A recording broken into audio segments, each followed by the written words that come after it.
Daniel, ele recebeu uma revelação de Deus chamado as 70 semanas de Daniel. Cada semana não seria semana de 7 dias, mas semana de 7 anos.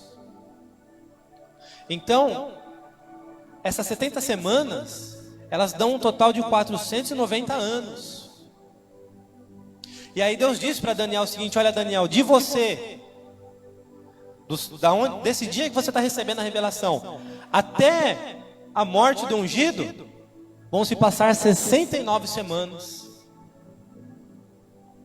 483 anos. E depois vai ter uma pausa, a dispensação da graça, que é a dispensação que nós vivemos, amém, igreja? Amém? E aí o que vai acontecer? Arrebatamento da igreja. E depois do arrebatamento da igreja, vai se cumprir a última semana de Daniel, a 70ª semana de Daniel. E aí sim, os últimos 7 anos, aí sim vai se cumprir 490 anos. E aí, a segunda vinda do Senhor Jesus. Amém, igreja? Então, meu irmão, entenda isso, que existe um limite. O nosso papel é perdoar. O nosso papel é perdoar, perdoar. Mas vai chegar um momento que Deus vai falar: não, pronto, agora já chega. Agora já deu. Agora está na hora de eu me levantar do trono, fazer justiça em favor do meu filho. Amém, igreja? Então, meus irmãos, a Bíblia diz que Jesus estava com fome, né? Depois que Jesus fez a entrada triunfal, depois que o Senhor Jesus, ele chicoteou todo mundo lá, fez a purificação do templo, ficou cansado, ficou com fome. E aí Jesus estava com fome, olhou nas árvores e viu uma figueira. E pensou: essa figueira deve estar cheia de figos. Está na época do figo, de dar figo. Só que Jesus chegar lá na figueira, não tinha fruto nenhum, meu irmão. Só tinham folhas. Aí Jesus, meu irmão, já estava com sangue nos olhos, já tinha acabado de fazer a purificação do templo. Jesus falou assim: quer saber? Eu amaldiçoo essa figueira. Olhou para a figueira e falou assim: seja amaldiçoada. Na mesma hora, a figueira secou.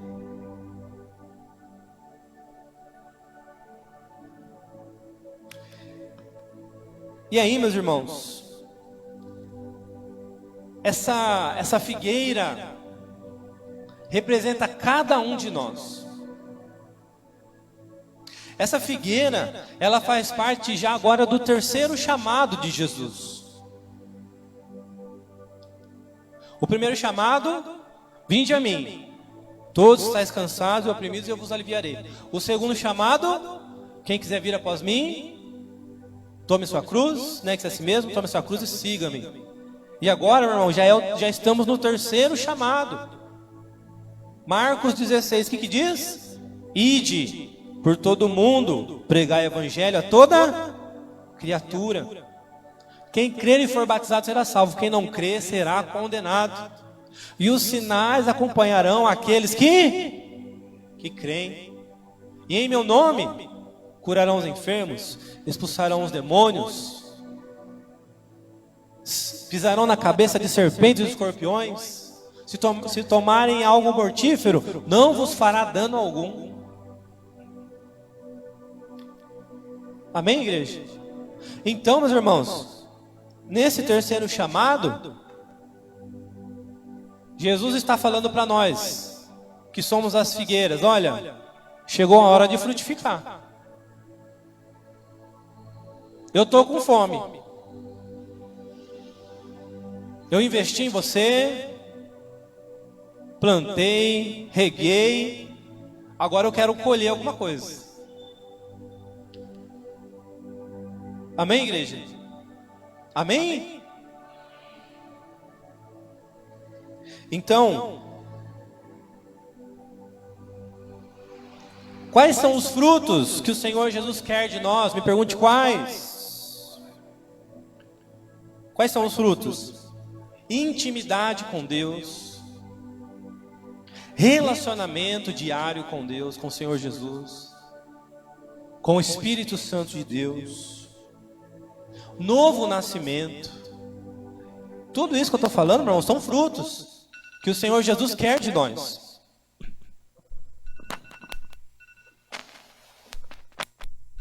Amém?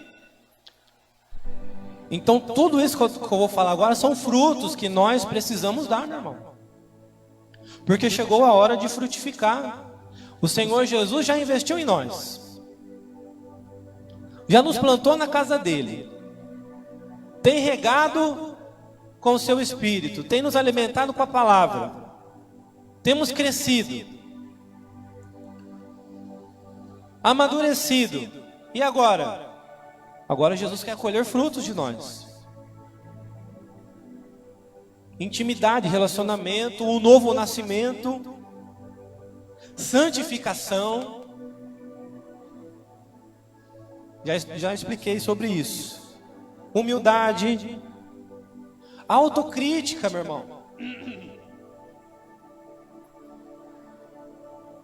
Sabe um fruto que Jesus quer de nós? É o mesmo que aconteceu ali com o filho pródigo, quando ele estava quase comendo a comida dos porcos. O filho pródigo chegou a pegar lá a comida do porco. A hora que ele enfia na boca, meu irmão, deu um estralo na mente ali, uma autocrítica, uma crise de consciência. Ele reconheceu. Ele olhou para si mesmo e pensou: caramba, o que eu fiz na minha vida? Olha, saí da casa do meu pai. Na casa do meu pai eu tinha o que comer, eu tinha o que beber, eu tinha o que vestir, eu tinha herança, eu tinha tudo. Eu desperdicei tudo, joguei tudo fora e estou quase aqui comendo a comida dos porcos.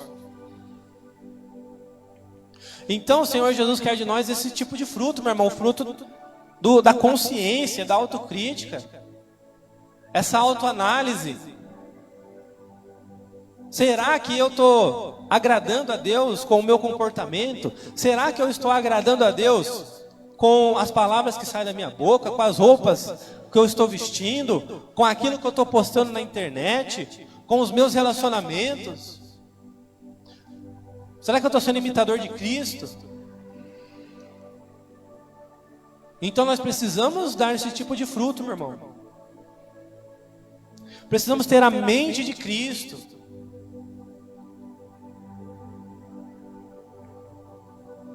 Quando você se deparar com guerras, com lutas, com provações, com obstáculos, com decisões, e agora? A mente de Cristo. O que Jesus faria?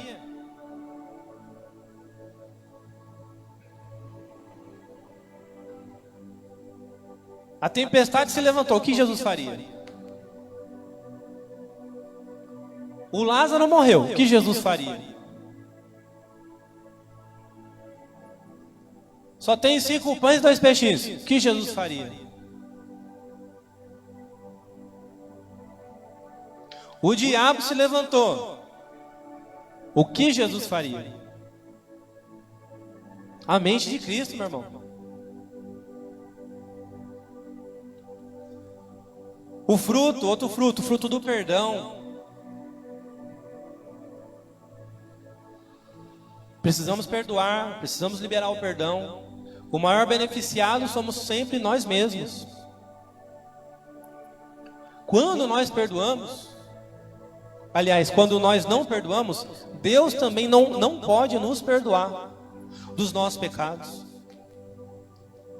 Vocês acreditam, meu irmão, que eu estava vendo um podcast, 2 pastores, muito famosos, muito conhecidos.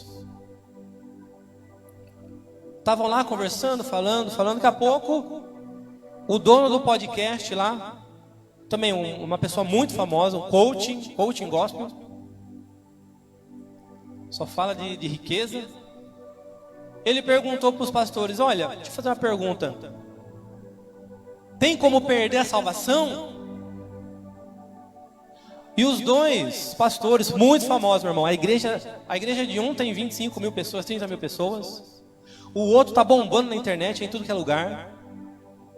Vocês acreditam, meu irmão, que eles disseram que não, eu não acredito que tem como perder a salvação?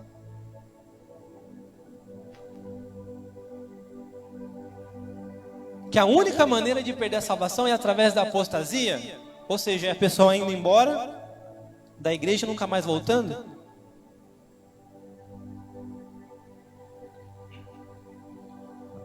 Ou seja, está certo isso aí, meu irmão?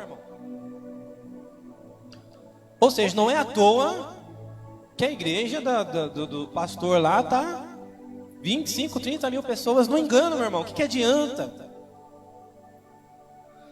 Uma igreja com 25 mil pessoas, 30 mil pessoas no engano. O que adianta, meu irmão? Hoje em dia, infelizmente, existem igrejas com milhões e milhões e milhões de pessoas. Tem igreja que ela nasceu no Brasil, agora ela se espalhou para o mundo inteiro. Praticamente todos os países do mundo têm uma igreja daquela. Mas o que adianta? Milhões e milhões e milhões de membros no engano. Fazendo voto, acreditando que salvação não se perde, não se rejeita. Eu fico indignado, meu irmão. Sendo que existem pelo menos uns 4 tipos de pecado que não tem perdão. A Bíblia é clara. Apostasia, a pessoa pegou, foi embora, não tem perdão.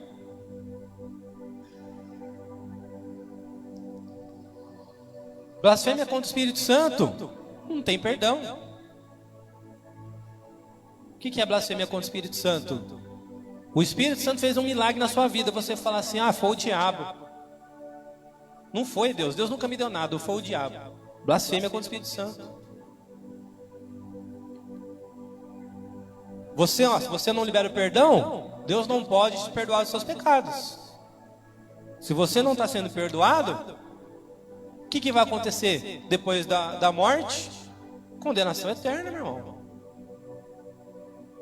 Hebreus 6 fala da apostasia. Hebreus 10 fala o quê? Se você começa a cometer um pecado e não se arrepende daquele pecado, o sangue de Jesus não tem mais efeito sobre a sua vida. Ou seja, só aqui, meu irmão, eu já falei pelo menos uns 4 tipos, umas 4 maneiras de você rejeitar a salvação.